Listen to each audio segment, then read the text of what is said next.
एक बार गौतम बुद्ध से कोई पूछता है, बुद्ध, इस जीवन में कोई व्यक्ति दुखी है और कोई व्यक्ति सुखी, ऐसा क्यों है?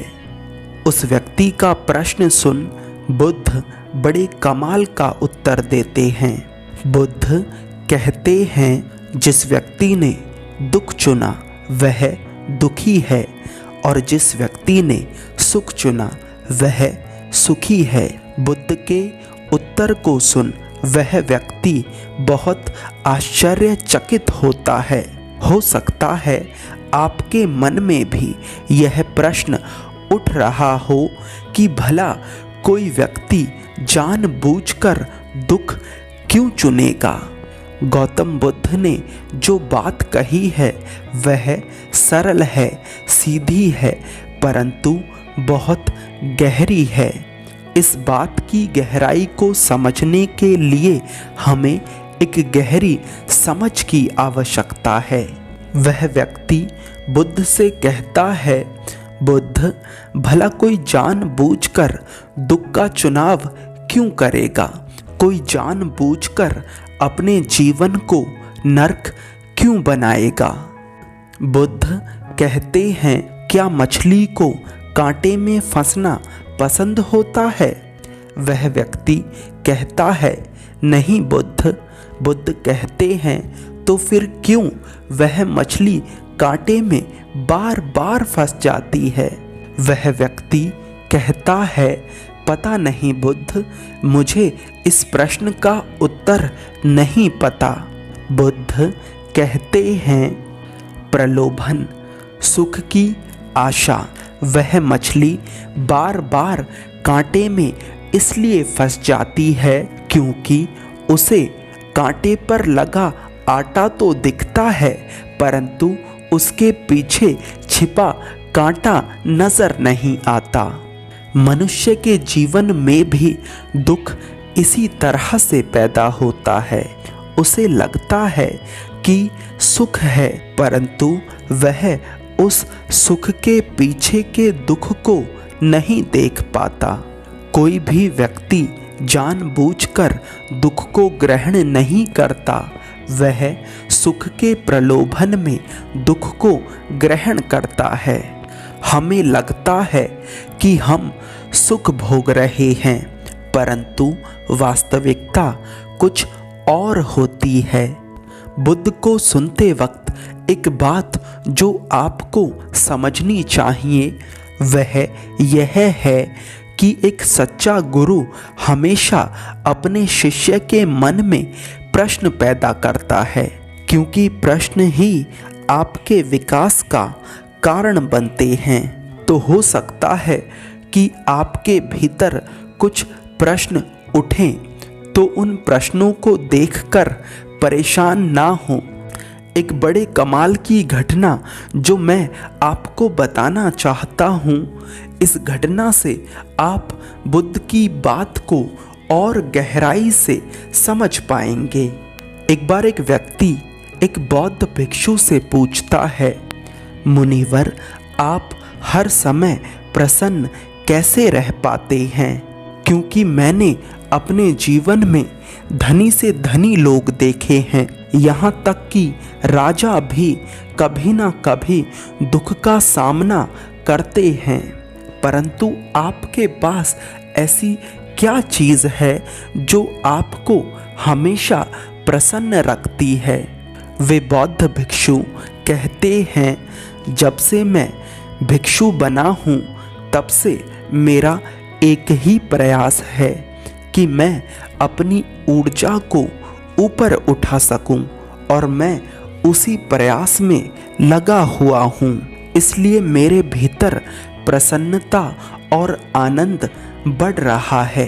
वह व्यक्ति पूछता है, परंतु जब ऊर्जा प्राकृतिक रूप से नीचे की तरफ बह रही है तो उसे ऊपर की ओर क्यों उठाना है?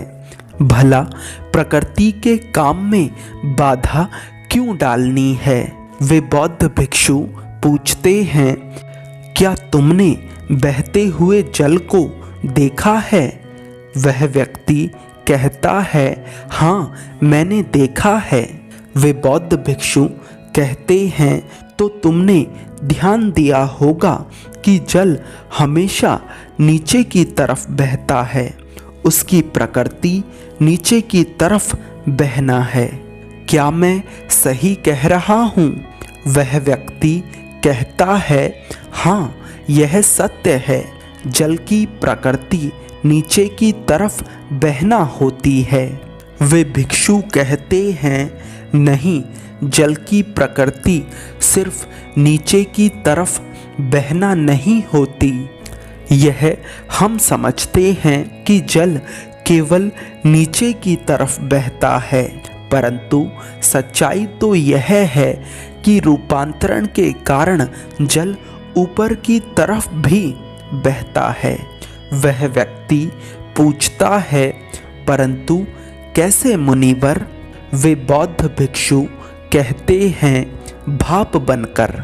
चाहे पानी कितना भी गंदा क्यों ना हो, चाहे उसमें कितने भी बुरे पदार्थ क्यों ना मिले हों, परंतु जब वह गर्म होकर ऊपर की तरफ बढ़ता है तो वह शुद्ध होने लगता है।